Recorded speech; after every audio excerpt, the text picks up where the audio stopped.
दोस्तों, क्या आप चमत्कारों में यकीन करते हैं? अगर नहीं करते हैं तो आज से करने लगेंगे, क्योंकि आज मैं आपको मिलवा रहा हूं एक ऐसी शख्सियत से जिनकी जिंदगी में कुछ ऐसी अद्भुत घटनाएं हुई है जिन्हें जानकर आपके भी रोंगटे खड़े हो जाएंगे। आइए मिलते हैं मॉडलिंग से महादेव तक का सफर तय करने वाली महाकुंभ की सबसे बड़ी सेंसेशन हर्षा रिछारिया जी से, जो आज हमारे सामने ऐसे राज खोल रही हैं जिनके बारे में उन्होंने पहले कभी कैमरे पर बात तक नहीं। हर्षा जी, बहुत बहुत स्वागत है अजमेरा फैशन में आपका। बहुत बहुत धन्यवाद। और सबसे पहले ये बताइए कि आप कौन हैं? एक एंकर, एक इन्फ्लुएंसर, एक स्पिरिचुअल सीकर, या फिर और कुछ मैं जिनको प्रणाम कर दूं? नहीं, देखिए, मैं एंकर थी, अब नहीं हूँ। मैं उस प्रोफेशन को छोड़ चुकी हूँ, लेकिन अब मैं एक स्पिरिचुअल सीकर हूँ, एक सनातनी प्रचारक हूँ जो अपने जड़ों को, अपने संस्कारों को ज़्यादा से ज़्यादा आगे बढ़ाने के लिए, युवाओं को उससे जोड़ने के लिए काम कर रही है। तो मेरी यही पहचान बने तो मुझे बहुत खुशी होगी। वाह, बहुत अच्छी बात। जे होंगे। हमारा एजुकेशन सिस्टम ही पूरा चेंज होने वाला है। बिल्कुल। हमारी सरकार जो अभी है, जिनके हाथों में अपना नेतृत्व है, वो इस एजुकेशन सिस्टम को पूरे को चेंज करने वाले हैं। हमारे टाइम से तो हमें पढ़ाया गया औरंगजेब, सिकंदर महान, ये सब पढ़ाया गया हमारे टाइम पे, लेकिन एक्चुअली भगत सिंह के बारे में कोई बताने वाला था ही नहीं। बिल्कुल सही बात है ना?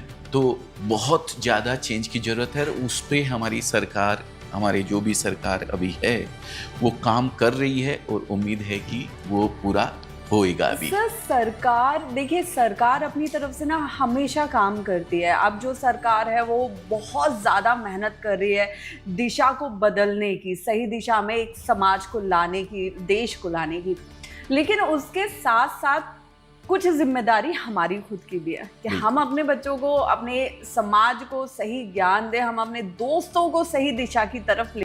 झांसी से भोपाल, और फिर ये महाकुंभ की चकाचौंध, जो इतना जबरदस्त शानदार प्रोग्राम रहा, और वहां पे इतनी भीड़ के बीच में सेंटर ऑफ अट्रैक्शन बन जाना, ये सफर को कैसे डिस्क्राइब करेंगी आप?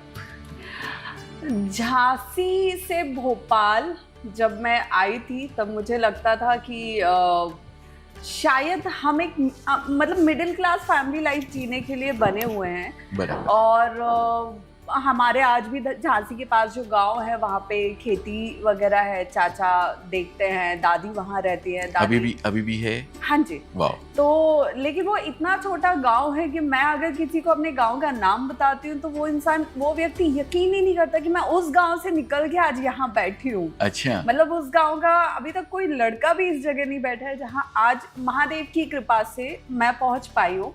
तो वहां से भोपाल आके फिर वही चल रहा था, और मेरा ये था कि मुझे तो लाइक एयरफोर्स ऑफिसर बनना है। मेरा 10th तक ये सपना था कि मुझे एयरफोर्स ऑफिसर बनना है, मुझे लाइक फाइटर प्लेन्स उड़ाने।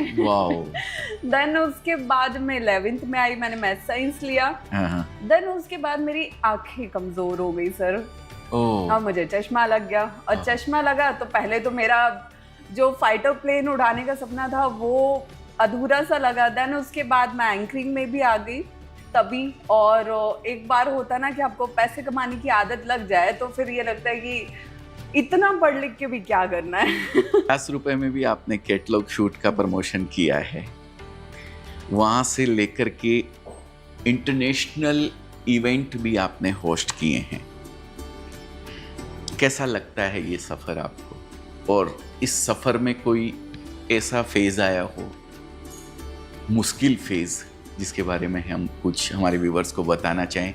क्योंकि फेज आते हैं, ये मुझे पता है। इतनी मेरी हैसियत थी जितना मुझे दे दिया गया है। क्या मैं सीरियसली ये बात बोलूंगी। और सबसे बड़ी बात, जो आपने अप्स एंड डाउन्स की बात की है, तो जीवन में अगर किसी काम को करते हुए आपको चैलेंजेस आ रहे हैं, डिफिकल्टीज आ रही है, कठिनाइयाँ, परेशानियाँ आ रही हैं, तो मतलब आप कुछ बनने के लिए बने हो। Very good. अगर आपकी लाइफ स्मूथ जा रही है, कहते हैं ना कि मुंह में चांदी का चम्मच लेके अगर पैदा हुए हो तो तो आपकी लाइफ में आगे जाके बहुत प्रॉब्लम्स आने वाले हैं, क्योंकि और सबसे बड़ी बात कि आपको उसको डील करने का तरीका भी नहीं पता है। नहीं पता है, बिल्कुल। ठीक है। और दूसरी चीज कि बहुत से बच्चे, बहुत से युवा आसान रास्ते के चक्कर में गलत रास्ते पे चले जाते हैं।